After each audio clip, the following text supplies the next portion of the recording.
Hey everyone, what is up? And welcome back to another episode of this Lifestyle Lifter Show. Today I'm delighted to be joined by Simon Johnson. So Simon is the founder of Aesthetic Strength. He's a former in-person PT from Jersey in the UK to a full-time online fitness coach living in Dubai, and he boasts a following of over 200,000 on Instagram. So Simon, thank you for being here. Welcome to the show. Thank you very much for having me. I've been looking forward to this conversation. Yeah, absolutely, man. So let's go straight into it. So obviously you're in phenomenal shape. You're a great athlete, Simon. What sparked your interest in fitness? If we were to rewind the clock to when you initially started. Yeah, well, I appreciate the kind words, and I definitely didn't pay him to say that. So for me, it was just kind of a natural evolution. I played pretty reasonable level sport when I was a kid, but I literally came out the womb playing every single sport: rugby, football, tennis, you name it, I played it and I loved it.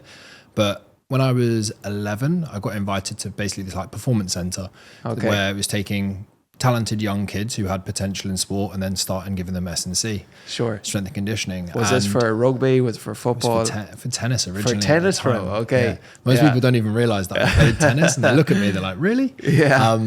But yeah, it was there that I fell in love with the gym. I was very lucky to have incredible coaches from day one. People always joke about my legs. I'm like, it's because I've squatted twice a week since I was 11 years old. Sure. Yeah, bro. Yeah. Yeah, but it was that evolution. And then it was always just for sports until I was probably 17, 18. And then things have just evolved from there. Yeah. What age did you start really getting into the gym then? 11. Literally from day one, I absolutely loved it. Yeah. It taught me delayed gratification. You do the work, you turn up and do as what the coach tells you, you get results. Okay. Yeah. Yeah. And then, so with your team sports, in what way do you feel that carried over even well to your performance or the gym? In what way did that impact even your team sports and your athletic ability? Massively, because I think as a kid growing up, or even in sports now, there's so much that isn't within your control and life, to be totally frank with you. Whereas your health, your body shape, your fitness, your strength, it's one of the only things in life, in my opinion, that you can truly control. 100%. You control the food that goes in your mouth. You control how hard you work at the gym. You control how much you educate yourself or invest into yourself. So I was always been crazy competitive. I was the guy waking up at 4 a.m. as a teen going kicking rugby balls going, this is why I'll be ahead because no one else is doing this. David Goggins mentality before he's even popular. Crazy. I look back at it and I used to draw out spreadsheets of I'm going to do this many kicks on this foot and this many kicks on this foot. Okay. But I just saw the gym as a way for me to get ahead. Sure. And I did the work, you get the results, and they paid off. And once you get that positive reinforcement, it just builds from there. And so was your vision always to become a coach? It was always plan B. Sure. Plan A was play originally when I was a kid, professional tennis. Yeah. Simply just wasn't good enough. Okay. And being in Jersey, there was just more opportunity in rugby. Then it was play professional rugby. I trained with Jersey first team for a while, which is a championship level side. Okay. Some bad injuries. Probably wasn't good enough as well, to be honest. Okay. And then plan B was always be a personal trainer. Okay. Yeah. So when you say you weren't good enough, did that impact upon your confidence, or did you just say, look, I'm just going to keep going anyways? Yeah. When it came to the tennis, no, because I was stopping tennis to pursue rugby. The rugby, yes. I think I just kind of glossed over at the age, to be honest. I just kind of put it off as it is what it is, one of those things. And then I just put all that focus into somewhere else. Yeah. Okay. And I was lucky when that kind of happened was when I was getting old enough to now start PTing, and I had some great opportunities kind of come my way. I started PTing at 15. Okay. That was going to be my next question. 15. 15. Right. Yeah. Okay. How long were you working on the gym floor in person? Well, originally, actually, when I played tennis, there was a lady that I used to babysit for. Sure. And she was an in-person PT, and she had too many clients. And she said, would you, I know you're interested in it. If I've got a couple of clients and they're happy for you to take them through it, 'cause a lot of people knew me at the tennis club and they knew that I was into my gym and my sports and everything. So I ended up just doing a handful of sessions for her at 15. Sure. Then I got a kind of taste for it. I was like, I really like this. And then eventually went and did EIF, with European Institute of Fitness, supposedly the most highly regarded PT course in Europe. Did that at 16. I was the youngest person to qualify there. 16, okay. Yeah, and then I was on the gym floor for 15 until 24. Okay. Nearly 10 years. Nearly 10 years. What made you make the transition to online? It was always the plan. Yeah. Again, I feel like I'm very lucky, unlike other people, it was tennis, then it was rugby. Plan B was always PT. Sure. But then the goal was always to transition online, because no disrespect to anyone, I didn't want to be the 40-year-old, 50-year-old guy stood on the gym floor still counting reps for a living. Okay. So that's what forced me to make a change. So have you noticed any difference in your results or your service doing in-person versus online? 100%. I think I was a pretty good in-person trainer, but I was good in the fact that my clients loved their training and they got stronger, but didn't necessarily get the best physical changes because I didn't have the systems in place to help people from a nutrition front. I knew the knowledge, but I just didn't have the systems in place. And then online, when you can have the control of all these different variables and you can actually give someone the knowledge and the skills and the accountability they need, the results were crazy different. Okay. What was the key difference between online and in-person? Nutrition? Yeah, nutrition, always. Okay. And I think the people, someone who wants an in-person personal trainer is there because they feel like they have to be there. Sure. Someone who's willing to do online coaching is there because they want to be there. Yeah. Okay. And so how did this all transition to you moving from Jersey to Dubai? Yeah, that's a good question. That's a very good question. I was part of a mentorship, and back then I was very much... Jersey's, for people who don't know, it's literally a 9x5 island in the middle of the sea. Small island, like you literally know everywhere. Incredibly safe. What's the population? Like 90, 100,000. Okay. Yeah. In my primary school, my whole year, there was 17 kids. 17. Okay. Yeah, I was at a small school as well, but it gives perspective.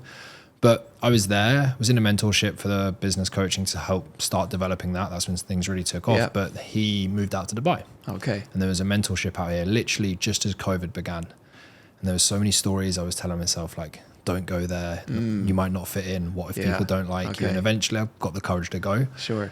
And I remember there's a bridge going from JBR over the marina. Yeah. Okay. I remember walking over that bridge to get the flight home. And I was like, the rest of my life just started. Wow. Just like this moment. And it was at that moment I realized I needed to spend more time in Dubai. And now I've been here pretty much for the last 4 years. What was the reason that resonated with you? I think it gave me perspective, because I think a lot of people who are very driven and ambitious, and I'm sure you can probably relate to this. Sure. When you're a kid, you never feel like you fit in. Yeah. But people don't get me. People don't understand me. You're different. Yeah, you're different. You think differently. You act differently. Okay, why are you waking up at 5 a.m. to work? Sure. Because I fucking want to. Yeah. Okay. Why are you killing yourself in the gym when you could be out with the lads drinking beers? Yeah. Because I want to. I've got things I want to achieve. And when I came here, I met people like me. Yeah. I always joke, I say Dubai's 100%. full of people who felt like they didn't fit in when they were kids. Yeah. Man, that's such an interesting analogy. Okay. And I guess in your end then, what are, if someone's listening, they're like, should I hire an in-person or an online PT? Like, what are some considerations, pros and cons of each, would you say? What's your goal? That's the thing. So I'd say for most people, they want to look a certain way, they want to perform a certain way. So I guess physique, we'll say, and some element of performance, whether it's like run a half marathon, run a 10K, do X number of chin-ups or whatever it might be. Yeah, of course. Look, feel, perform. Exactly. The big three. Yeah, exactly right. I think unless you're, again, I always joke and say Sally from round the corner who wants the toner bingo wings. No disrespect to Sally. She's a lovely lady, okay? Sally might be better off going to... a PT, okay, or she's never stepped foot inside the gym. But I think as long as you can get a foundational, you can do a basic squat. Your form doesn't have to be perfect, but you know kind of what you're doing. Online's way better. Yeah, way better. And I also don't, bar a few exceptions, show me a very, very good coach who's still on the gym floor. Yeah. Okay. Everyone's gone online. Interesting. So with your training then, Simon, you're like, a lot of people, they want to look, feel and perform a certain way, yet they just train like bodybuilders. What would you say the difference between aesthetics and performance? I think they're so closely linked though. Sure. You don't increase your performance without looking a certain way. Yeah. And if you push your performance, you end up looking a certain way. So I think they're so linked, but I don't know if you're similar. Like my training has been on such a big evolution. It was all performance based with rugby, and sure, hey look, we did curls at the end of sessions because the boys wanted to fill out their rugby shirts. But then I came out of rugby and I went all aesthetics focused because I hadn't done it and I wanted to look a certain way. I did photo shoots and things like that. But yeah, they're two such entwining things. And I think the industry's gone through a massive pivot recently. Sure. So when you were just doing solely rugby would say, what's the difference between that and just doing, would say, something like prepping for a photo shoot? It's more just foundations. Sure. I think when you're sports performance, it's very much like you have your key compound movements, and it's about how do I move well, effectively, and efficiently. Okay, you train movements rather than training muscles. Sure. Yeah, I like that. Yeah. So strength and conditioning is how do I do something that allows me to perform better at a certain outcome? How does it allow me to feel stronger in a tackle? How does it allow me to run faster, change direction faster? So you're doing it for a specific outcome. Yes, you're doing aesthetic training for a specific outcome, but it's like, hey, I'm doing chest press, so my chest looks bigger. Okay. It's the functionality behind it, in my opinion, that's the biggest difference. Yeah. So what are some mistakes then, even just as an in-person PT to online coach, that you see, guys or girls make in the gym? Biggest mistakes. Still doing chest day, back day, leg day. Yeah, the bro split. The bro splits. It's getting roasted these days. It is getting roasted these days off the back of my reel. Everyone's decided to recreate.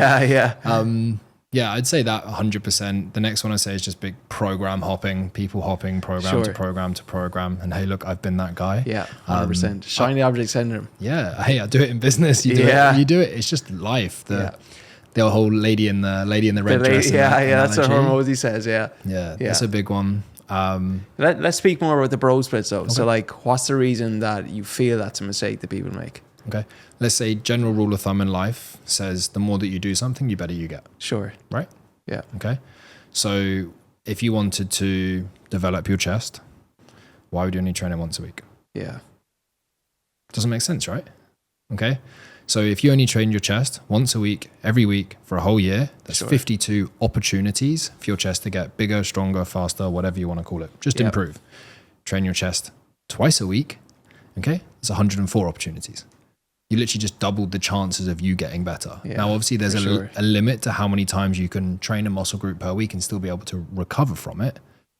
But the more practice you get, the better you get, the more effective you get. Secondly, most people go and do a chest day and they do incline flat, decline fly, like 7 different exercises. After they've done the third one, there's no way the rest of the workout is of good quality. You're tanked. Yeah. So why not take half of that work and put it on a second day? So you're doing a similar amount, but the quality of work you're doing is 10 times higher. Sure.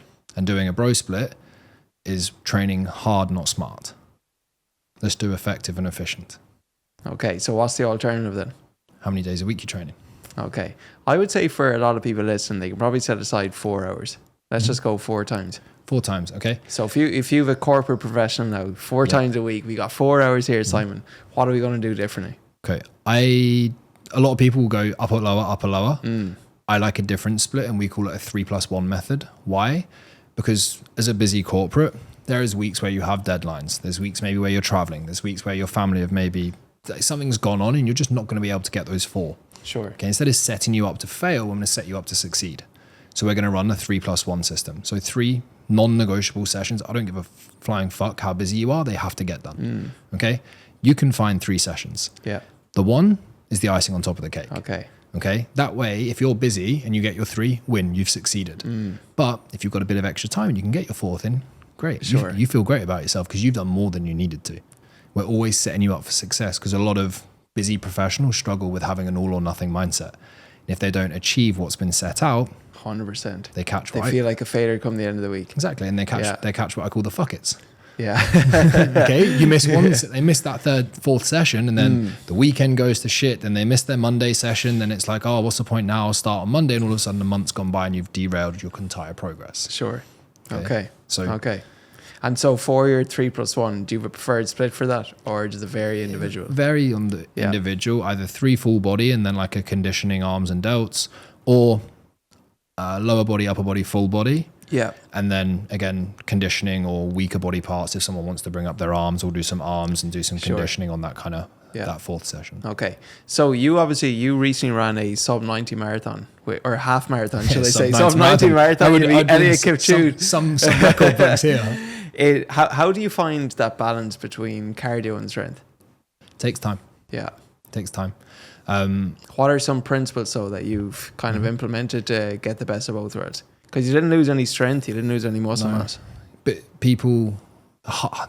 this is what people call hybrid training. Okay, the buzzword right now. Yeah. People forget.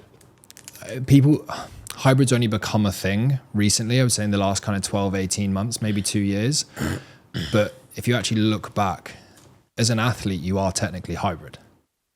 Okay, whether it's rugby, whether it's football, whether it's whatever, because you've always been doing it. I've technically always been doing it. So I want to pre-frame this like that.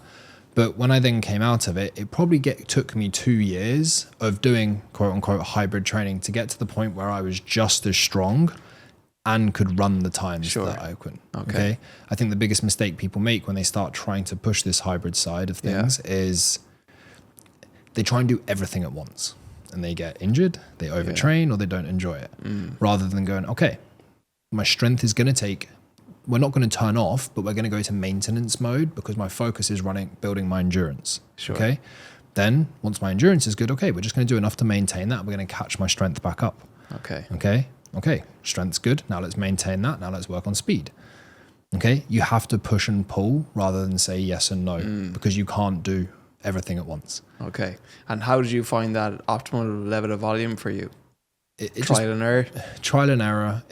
I can deal with a lot because of my background. Sure. For me, I think as long as for me personally, as I have one full day off training, I can get away with 6 days. Yeah. But I think the biggest learning curve when you start incorporating the running, one is your easy run should be easy. And this is a big... Mate, that's like my biggest mistake in the last prep that I took from it. Yeah. So we do more easy runs. What sort, were you tracking it on heart rate or pace or just more so, it was just more so heart rate, I would say, and just duration. So it was like, 5K, but then still my heart rate was at like, it's like I have a hard time accepting it's like you're able to run it faster, but you actually have to run slower to run faster. So it's like if I can do 5K in whatever 21 minutes or 20 minutes, it's like, why would I run it at 26? Exactly. Why would I run it in 26? Yeah. So that was something that it's more so a mental thing that I just need to be like comfortable, I would say, dealing with. Check your ego. Yeah, for sure, bro. Yeah. So how did you go about that? It took me a long time because you feel like you take such a big step backwards for so long. Yeah. Once you see the benefits of it, it's like, why was I doing that? Yeah. Because now as long as I run it easy, I can go and run a half marathon easy and I wake up the next day, I'm like, okay, cool, let's train again. Yeah. Whereas if I went and sent a half marathon, even just sent a 10K, you wake up the next day, you're a bit fatigued, maybe your calves are a bit sore, whatever it might be, you're not training effectively the next day. Sure. I also think when you understand why you're doing that, it's easier to buy into the process, or at least for me personally. Okay. So what percentage of your running should be like, the easy versus hard work, we'll say? Depending on how many, if you do it as a percentage, I would probably say like 70% easy, 30% hard, 80% easy, 30% hard. Yeah. Depends on where you're lacking. So like for yourself, you can shift and you can deal with the uncomfortableness of running hard. You probably actually be better doing a block, pivoting and laying those foundations, still keeping the speed there, but you might be better going like 90-10 just for a training block, just to catch things up. Otherwise, you're only as strong as your weakest link. Yeah, that's good. That's good. So what's your training look like now, Simon? You're doing a high rocks actually, so you're still keeping the conditioning in. Yeah, I've finally given in and done one. I was really against it to start with, but then it's like a more joint friendly version of CrossFit. Yeah, joint friendly, just more accessible. I think it's a really smart, not just a business model, but a smart fitness plan. To be honest, because literally anyone can do it. Yeah, my mum could do it eventually. Sure, might take a bit of training, but we could get her there. But yeah, I'm looking forward to it. As a coach, I always say I would never make you do anything I haven't done, couldn't do, or wouldn't do. And I know how to program someone for it, but I want to go and experience it and feel the suck. Sure. Okay. How has your training evolved so with High Rocks? just taking a little bit of running out just because high rocks is so intense. Yeah. We can't deal with the total amount of volume and still be able to recover from it. So for the half marathon, I was running like 50 to 60K a week. Sure. Whereas for this, I'm more like 40 to 50K a week. Okay. And I've had to take an additional strength session out just because I wouldn't recover otherwise. Okay. Would you say training for a high rocks and like training for it is as difficult as training for a sub 90 half? Pretty similar. Yeah. I think if you were, I actually think it's worked out really well, the roadmap that we've taken for this. Yeah, that's what I was thinking too. Yeah. If I was to design like the perfect, let's call it 6 month running and high rocks plan, it would be like peak for a half marathon. Okay. So building foundations, then go into like 10K. So you're used to moving fast. Sure. Because you're then go into a high rocks prep because your time that you're running for a high rocks is going to be somewhere in between your half marathon and 10K time, I'd say. Okay. Do you enjoy training for the high rocks or the half marathon more? I like both. Again, that's such a cliche answer, but I know if I was training for the high rocks only, I think I would get not fed up of it, but I just like the novelty and I like the different challenges, and this is why I love hybrid training. Yeah. For me to go and add 5 kilos to my squat PB now, it'd probably take me a year. Like legit. Sure. Yeah. Gains are slower. Gains are so slow. Whereas when you have this hybrid, you can do a high rocks, then you can take a 5K, and then you could do a 10K, then you could do a half marathon. Then you go, okay, great. I'm going to do a little mini cut and run a photo shoot. Like there's so many avenues that you can go through to see progression. And so if someone was just getting started, then like where would be a good start point for someone who wants to combine both? Combine both. Train for a half marathon. Let's say, I'd even say just a 10K. I think a lot of people like just do a 10K, do a high rocks, something like that. Yeah, 10K is a good entry. I think high rocks, it's hard enough to do things isolated, and then high rocks, you're going to bang them all together. Yeah. I think if you want to depends if you want to do it or do it. Okay, there's two different. Yeah, like experience it versus actually perform. Go and give it your best shot. I think three strength sessions is always going to be the foundation, and then 2 runs a week. I don't think you need any more than that. Yeah, good. Okay. So you mentioned there earlier that when you transitioned from in-person to online, the biggest thing was obviously nutrition. What are some of the nutrition principles that you coach your clients on? Calories, protein, hunger, taste. Okay. Talk. Yeah. Okay. 4 things. If I give one piece of advice, just remember calories, protein, hunger, taste. Calories, protein, hunger, taste. Yep. That's how you think about nutrition. Calories, protein, hunger, taste. Calories, protein, hunger, taste. And if I had a pound for every time I said that, I'd be a multi-millionaire by now. But I drill it into my clients because they remember it. Whenever you're looking at a plate of food or making a decision around nutrition, that's your framework. Yeah. The first thing you need to think about is, does this match my calorie goals to help me achieve the outcome I'm looking for? Is there enough protein? Okay. Does it actually help me feel full and stay satiated? Because that helps my consistency. And then does it not taste like shite? Because if it tastes like shite, you're probably not going to stay consistent with your nutrition. Okay. So where would someone go about getting started then if they're like foundational nutrition, but they want to, take it up a notch? So they've got foundation, but they want to go up a notch. Exactly. Are they losing fat? Are they building muscle? Are they performing? I would say for a lot of people, probably fat loss would be the most common goal. Yeah.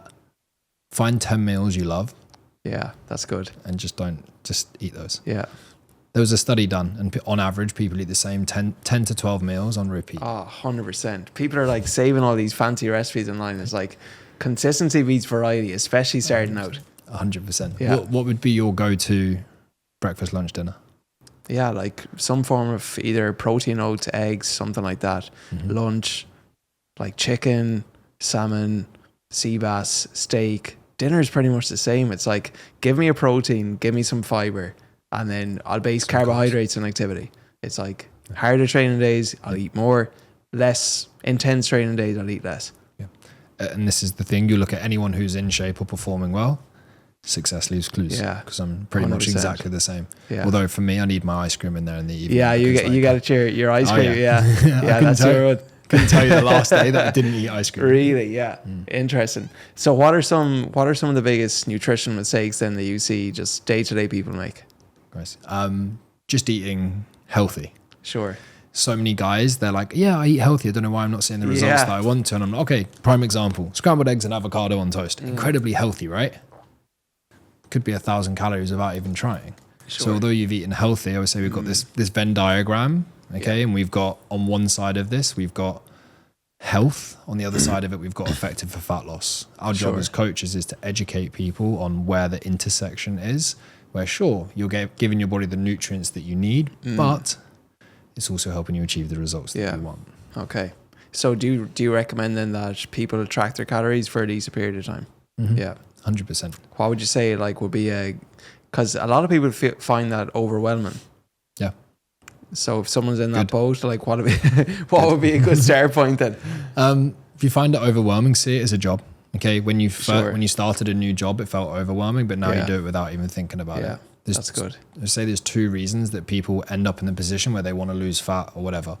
1, you don't actually know what's in food. Yeah. Okay. 2, that's good. You don't make the right decisions. But how can you make the right decisions if you don't know what's in food? So see tracking and learning to track your calories as an educational thing. That's what I always say, bro. Yeah. Because then knowledge is power. Yeah. And then if you know what's in it and you're still not making the right decisions, you either don't really want this or there's other things that are going on that we need to work on. Yeah. I always say it's see it as a college degree. It's you don't just go to college in day 1 and get your degree. Yeah. And in my opinion, it's the equivalent of having a college degree with nutrition is that you're able to, look the way you want to look at a healthy enough body weight. And you don't need to, be on MyFitnessPal every single day, but you're sitting at a physique where you're happy with. But in order to get that knowledge, as you're saying, it's you have to build a foundation, even if it's just 30 days. Yep. I completely agree. I also don't believe in calorie tracking. I believe in calorie planning. Okay. What's the difference? Okay. Reactive and proactive is the difference. Yes, reactive, this is what everybody does. They go, okay, I had this for breakfast. I had this for lunch. I had this for dinner. Oh shit, I've gone over my calories. Or I've got nothing left and I'm really hungry. Calorie planning is it literally takes 5 minutes. Sure. The day before. Yeah. Planning out tomorrow at least as much as you can. That way you always have a plan to go and follow. Yeah. Then just eat what you've planned. Sure. And then because you might plan it out, okay, this for breakfast, this for lunch. Oh, but I want to have that for dinner because I'm eating with my partner. Okay, if I have that, I can have that for dinner, but I need to have a little bit of this there. It sets you up for success. Sure.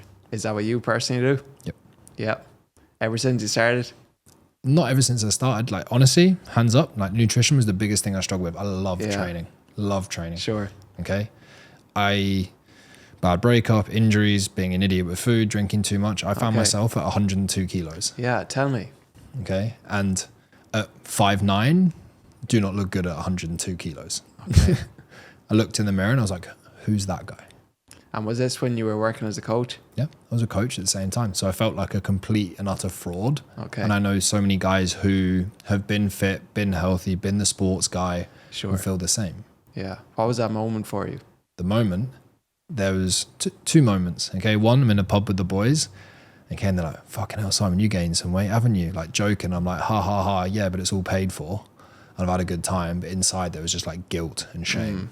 And then I played a rugby match and I saw a photo of me kicking and I was like, that shirt is tight in all the wrong places. Yeah. Is that me? Yeah. Is that me? Literally didn't recognize the guy. And I think we become so complacent. Sure. And then all of a sudden, bang. What was your next step? I actually got injured. You got injured? I got injured. And the injury was the thing that sparked it because I couldn't train. Yeah. So I removed one of the biggest things I loved. I couldn't play rugby, which I love. I couldn't train, which I love. I was looking after my clients that I currently had, but I couldn't take on new people because I could hardly move. Sure. I was literally shoulder was just an absolute mess. Torn bicep, torn pec, torn lat, torn labrum, wrecked. And it was okay. What can I control? My food, my nutrition. So I decided to do it the right way. I took it sustainably. I really educated myself even further on it. And I, quote unquote, coached myself. Actually how I would a client rather than being all fart and no poo. Sure. Okay. And saying do this, but doing something else. And I lost a load of weight and then I invested in my first online coach. How much weight did you lose? 22 kilos. 22 kilos. So 102 to 80. Yeah. In what period of time? It was about 4.5, 5 months.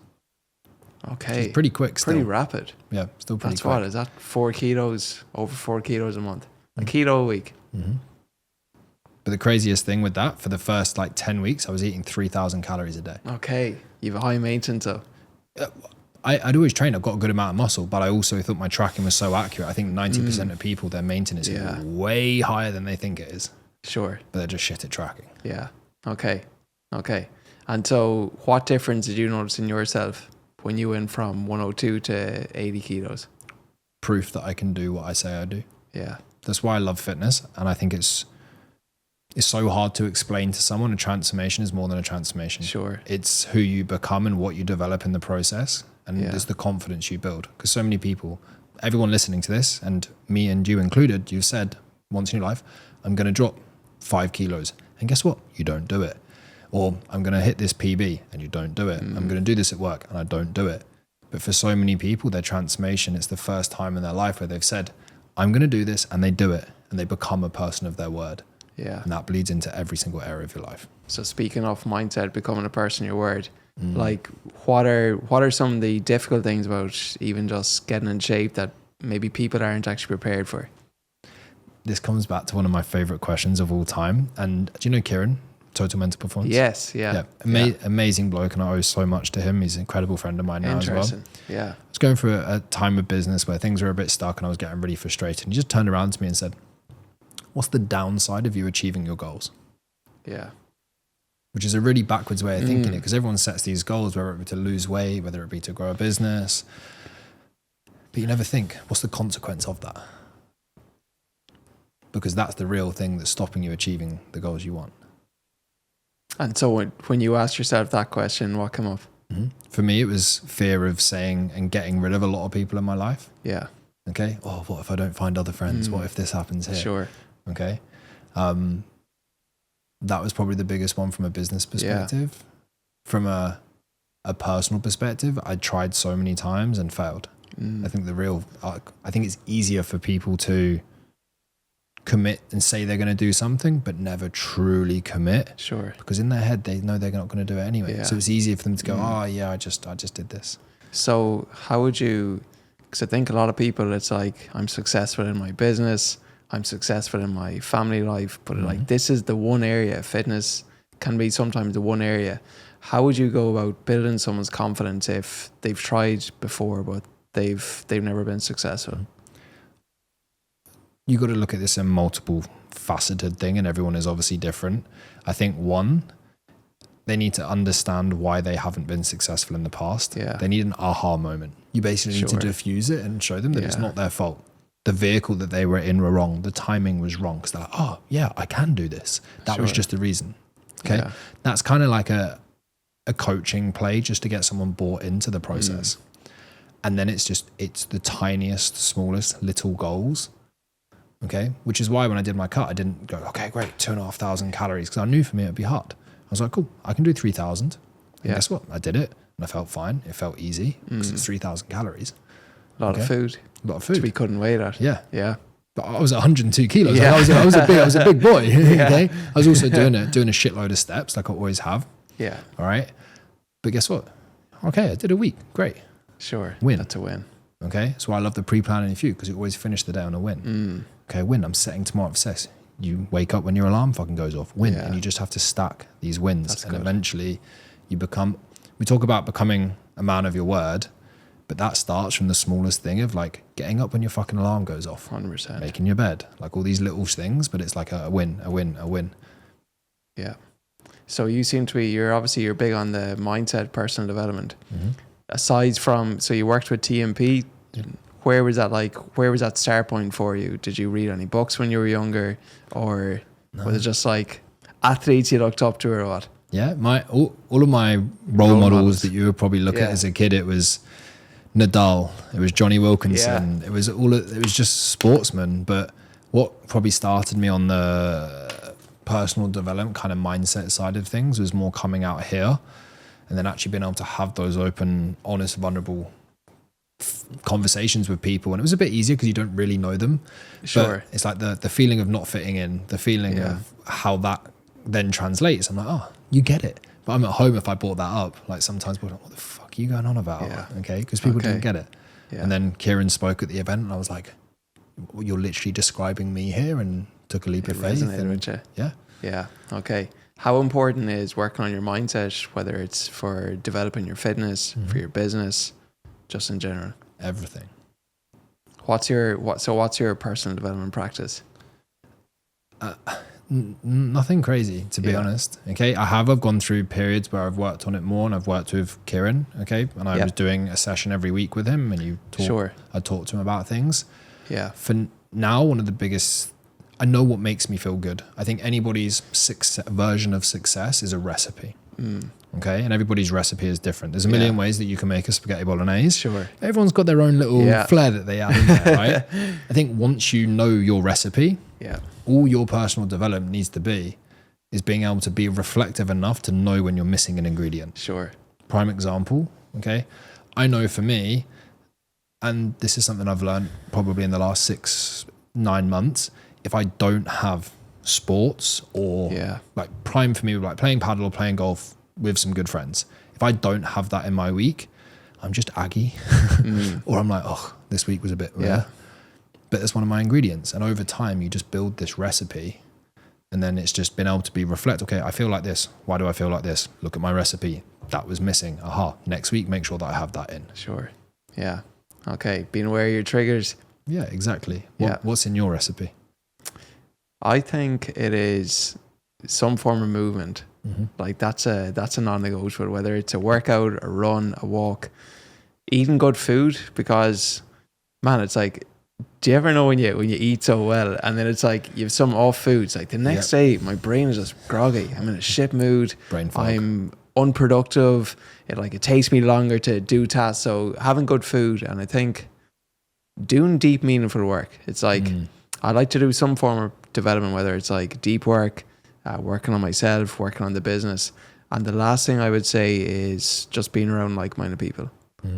100%. It's like if you can do those, like you get to work out, if you eat well, if you spend time with like-minded people and you're doing something that's actually meaningful, contributing, it's like it's sometimes the small things. 100%. Mine's very similar. The only things I would add in there for me is fun. Fun and rest. Like I'm be the first one to admit this. I need at least one evening a week, or even like an early evening, like a 4 o'clock. On a Sunday, I literally lie on the floor in my lounge and I binge watch Netflix. Yeah, really. Hands down. Helps hands you up. switch off. Guilty. But I'm like really like extroverted. I recharge around people, but I also need that little bit of time to just be a zombie. To be yourself, Just be a zombie. If I want to do it, cool, do it. If I don't, if I end up going down the beach or doing whatever, but just need a certain amount of time to on my own to just recharge and be a zombie. Okay. And what's your fun time? Is that paddle? Is it tennis? Yeah, it's sports, man. Yeah. Like golf, paddle, whatever it might be. Just get me with a ball and playing sports. Perfect. Okay, Simon, this has been awesome so far. Let's finish up with some rapid fire Q&A. So first of all, from building your brand from in-person to online PT, what has been your biggest lesson? If you work in the online space, it's your job to post on social media. Sure. Yeah. Just don't miss. I don't care if your content's bad. It's going to be bad. If I look back at some of the videos I made when I first started, I cringe inside. But just post. Yeah. Okay, I've literally had clients sign up with me because they're like, you're just so consistent at posting. Yeah. And they're like, if you can be consistent there, I know you'll be consistent. Yeah. I used to be a teacher. That's the equivalent of like just not wanting to show up at work. It's like, it's part of your job. Yeah. Yeah. You get to do it first. You have to do it.